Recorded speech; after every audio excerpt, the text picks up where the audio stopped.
What's cracking, big dogs? We just heard the brand new, spanking hot off the press news.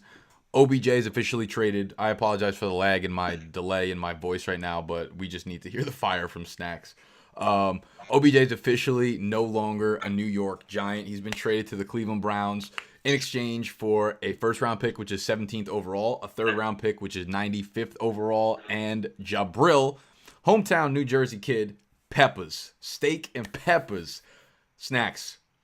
Listen, people are tweeting at me. They're like, is this kid alive? Is Snacks going to kill himself? You seem a little bit more chipper than I'd imagine. You wanted OBJ out. I did.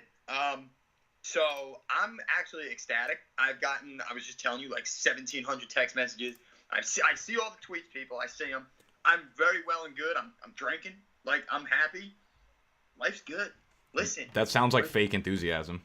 No, it's not, Nick. It's really not. Okay. Think about it. That was the worst fucking move by a GM I've ever seen. You guys just signed into a 5-year, $90 million contract, $20 million in fucking signing bonus. Listen. You see this? I touch this before I leave my room every day. I touch it, okay?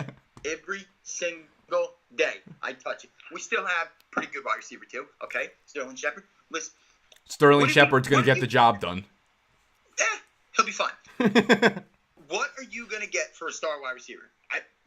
You get a starting safety, you get a first-round pick and a third-round pick. Antonio Brown just got a third and a fifth. Okay? Because he needed... Because he needed... I get it. Where there was smoke, there was fire. Clearly, this team is in complete rebuild mode. So what do? You tear it down. But it's not like OBJ is old. OBJ is he's the cornerstone of that franchise right now.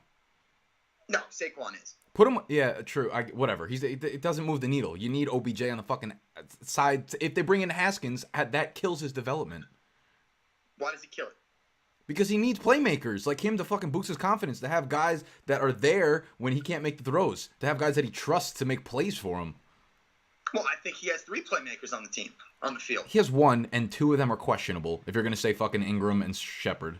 Okay, maybe they're not playmakers, all-world talent like OBJ, and I agree with that. He would have helped develop whatever quarterback comes in here. He would help their development twice as much. However, this team literally, and I shit you not, has 14 holes on their team. Yeah. So, in a defensive field draft, why not get 2 more picks, especially a first-round pick if you're going to use number 6 or have to trade up to get your quarterback, which is far and away more important than a wide receiver. Okay. Listen, I get it. It's crazy. He's literally a generational talent. He's probably, in my opinion, he is the best wide receiver in football. So it's not. Can't argue it. It's not an easy thing to say. In his prime, it just makes. I don't know. Like I think, I don't know. It baffles my mind just the amount of horrible decisions that Dave Gettleman has made over the last couple of years. I mean, the last the time he's 2 been. days. Yeah. Yeah, pretty much. I couldn't agree more. He's been an atrocious GM. He's living in the era of 1990 where he just wants to run the football 400 times a game. What are your expectations for the Giants 2019? 3 wins. Maybe 4. God damn it. I honestly thought you were going to say Super Bowl or bust. Come on. No, I just thought you were going to be dick. All right, let's talk fantasy, though. Let's talk fantasy. This moves... anyways, y'all see my shirt? I thought it was fucking fitting. Y'all see mine? What the fuck is that? Not even a thing. This is a sweater I wore to work today when everything was calm. When everything was calm, there's going to be a lot of red wine spilled on that tonight. All right. You ain't. All right. OBJ moves over to Cleveland. This Cleveland offense is fucking rocking now, right? So they got OBJ, they got Jarvis, they got David Njoku, they got Nick Chubb, and most importantly, Baker Mayfield. Baker Mayfield graded out 8th overall per PFF as the 8th best quarterback in the league last year, set the rookie record for most touchdown passes. Now, he was someone like, as of right now, I had him probably ranked quarterback 12 to 15, only because we didn't see them actually add weapons to the team. I am as sold on Baker as a talent as I am on any quarterback in the league right now. So them getting OBJ puts him in... Okay, so I'm going to name some names for you. Baker or Drew Brees? Baker. Yeah, 100%. Baker or Russell Wilson? Baker. I'm going to take Baker, too, because the volume is there. Yeah, there are not a lot of... And the Seattle's a running team. Yeah, there's not a lot of guys that I would take over Baker Mayfield. I think the list goes Patrick Mahomes, Andrew Luck, Aaron Rodgers, Who's after that? I'm probably missing a couple top quarterbacks now. Am I crazy if I'm taking? I'm very close to taking Baker over. No, I was gonna say Luck, but No, I think that line is only going to get better, and I think they're going to keep adding pieces. It is gonna get better, but I saw Luck was what the last 4 games he wasn't. Yeah, they do want to get that run. They really had a philosophy. They were running that football. They want to get the ground game. Yeah, you're right. They want to get the ground game going. I would still take Luck, but I don't think. But it's not a far off like a crazy question for you to ask. No, it's not out of the realm of possibility. No. Okay. So Baker is up there in a top 5 quarterback discussion for sure. Absolutely. OBJ, what does this do for you? So the question I was more concerned about his health. I thought as long as he was on the field, he was going to produce. Now I think his ceiling is the roof. His ceiling is the roof. I set you up for that so beautifully every time. I love it. You do it every time. And it's unbeknownst to me. Like I do it completely on accident too. It's amazing. Yeah. Okay, so OBJ was like arguably, could have been the wide receiver 1 if he was healthy. Now his ceiling, without it being the roof, is through the roof. At like, I like where are you drafting him now? Because I had him probably at like wide receiver 8 if he was going to be in New York still. This changes everything. It does. He goes so far up that wide receiver ranking board. I'm trying to think. We have Hopkins. Hopkins, I would take over him. Dude, I think Mike Thomas over him anymore. No way. I would put OBJ probably back in. I'm unbelievably high on Juju. Juju's my 5. I would put OBJ over him at 5. I have Hopkins, Devontae Adams, Julio Jones, and Tyreek Hill at 4. Bro, I take OBJ over Julio and Hill right now. You would take him over Julio? I think he's 3. I would put Hopkins, Adams, and I almost think you can argue him over Adams. Him over Adams. I think you can argue it too. I probably will be a little bit more risk averse just because I just think that the injury risk is a very real thing for Odell. We've seen him miss a lot of time. And that's I'm sorry. No, go ahead. Out of all the texts and everything I'm receiving, they're like, how could you possibly like it? I'm like, listen, the compensation may not, it may not warrant the guy. Fine. I can understand that argument. But we're also talking about a guy literally every single year of his career has missed 4+ games but 1 year. I mean, that injury history is there. They're not fluke injuries. They're not a pulled hamstring for 2 weeks. He cracked his ankle. He cracked his leg.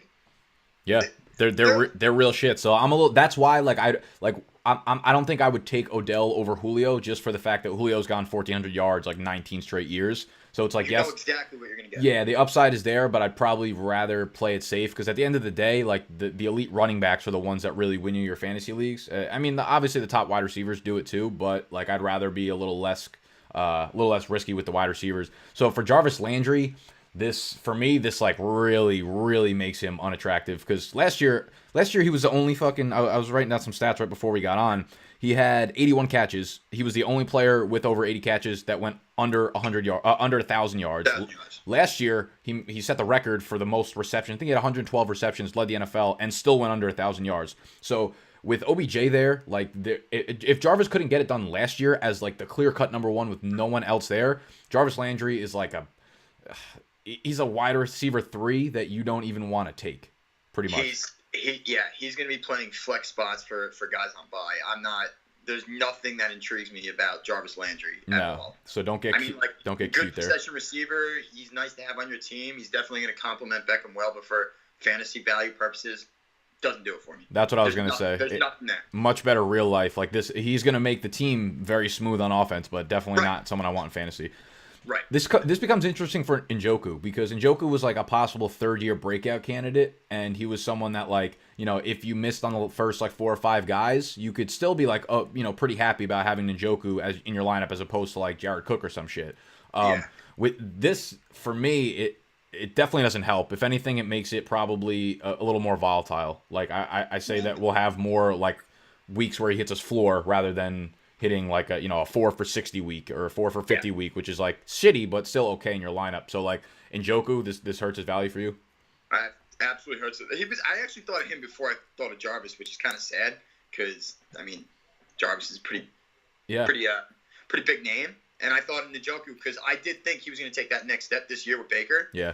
Now it's like I brought him down a little bit, and the tight end position is not strong, so you will feel okay putting him in there, Yeah. but you know you're not getting the home run every week and But the consistency that you probably want. yeah, but on the inverse, what it does is probably flip Njoku and Ingram in the rankings. Now you could be a lot more confident in Ingram because he could be similar to like what Jared Cook was in Oakland last year. He was like one of the only field stretchers, one of the only weapons on that team. So Ingram becomes interesting and probably, I mean, he'll vault Njoku at, I think I had him at tight end 8 and Njoku as 7 possibly. So he'll go up there, and then it becomes a battle between Ebron and Ingram, and I'll probably take Ingram over Ebron on draft day. I'm taking Ingram too. I don't have the stats in front of me because this is like impromptu. I just came on, just downloaded Skype and came on. Commitment, baby. That's it. Look at Ingram's stats without OBJ.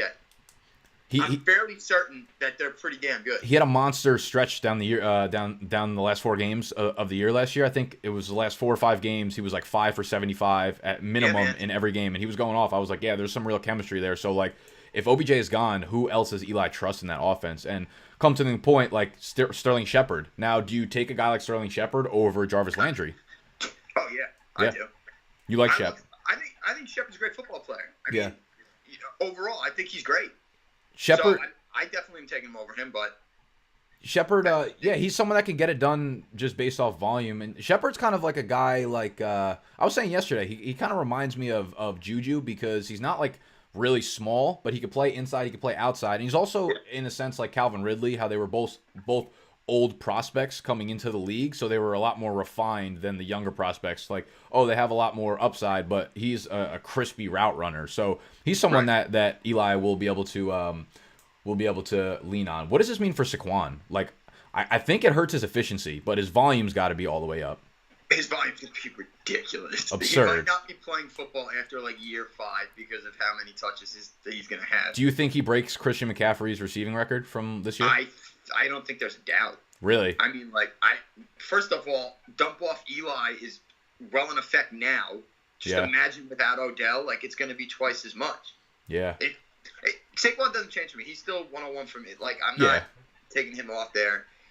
He was still awesome when OBJ missed the last 5, 6, whatever games he missed this year. So I'm not concerned. Try to stop moving around a bit. You look like the fucking Joker in Batman, like when he's like fucking riding through the city. Yeah, you're about to give me an asthma attack. Bro, do you know what just fucking happened to me? I'm sorry. I know. You're traumatized right now. I'm trying. This is wild, bro. Holy shit. This is wild. This is Is this the biggest trade in NFL history? Very well might be. Like, think about it. Trading has just become like a popular thing, I feel like, very recently. Insane. The Giants made 2 huge trades in like 3 days. Yeah. So, what else do we have from this trade? Anything fantasy relevant? Nick Chubb. I don't think this really impacts him at all, to be honest. I don't either. I like the fact that offense is going to be so spread, so wide open. Like that, yeah. Chubb still remains like in my top 10, or easily there. For Chubb. Yeah, I'm keeping him for like the 11th round pick, so I'm ecstatic. I love it. Okay, so quick recap: we have the stock market. We have Eli. Eli was not even in mention. I'm sorry. Sterling Shepard up, Evan Ingram up, Saquon Barkley was at the top and he's not getting off the top. OBJ up, Jarvis Landry down, David Njoku down. Obviously, this kills a guy like Antonio Callaway. Nick Chubb neutral, still very good. Baker Mayfield, whoop, whoop. Whoop! The pants are tight, as Crazy Wade would like to say. Yeah, all over Baker. I can't believe it. Yep. Just, you know what? Outside of like this, the Browns, man, they're legit. This is crazy, dude. I imagine how you got to be so pumped as a fucking Browns fan.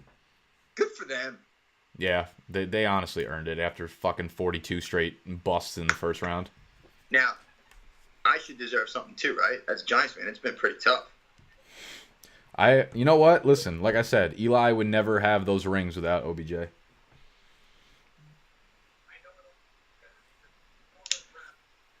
You know, I'm gonna refrain from even answering anything to that because you make no sense ever.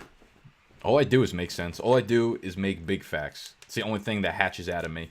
All right, that's going to wrap up the quick improv video. We just wanted to be breaking, first on the YouTube scene, let you know what's going down. So if you have any questions, I want to know where you guys have OBJ ranked in your rankings after this trade and why. So drop a comment down below where you got OBJ, who's moving up and down the stock market. Make sure you hit that thumbs up button if you enjoyed. Make sure you subscribe to the channel if you are new. We're covering everything 2019 fantasy football. 7 hours of commercial-free football. We ain't gonna hear that shit for like 6 months. Football. All right. Well, I had a lot of fun. Thank you for letting me do this, Nick. And wow, this is crazy. Yeah, this is crazy. make sure you go follow us on Twitter. Bye.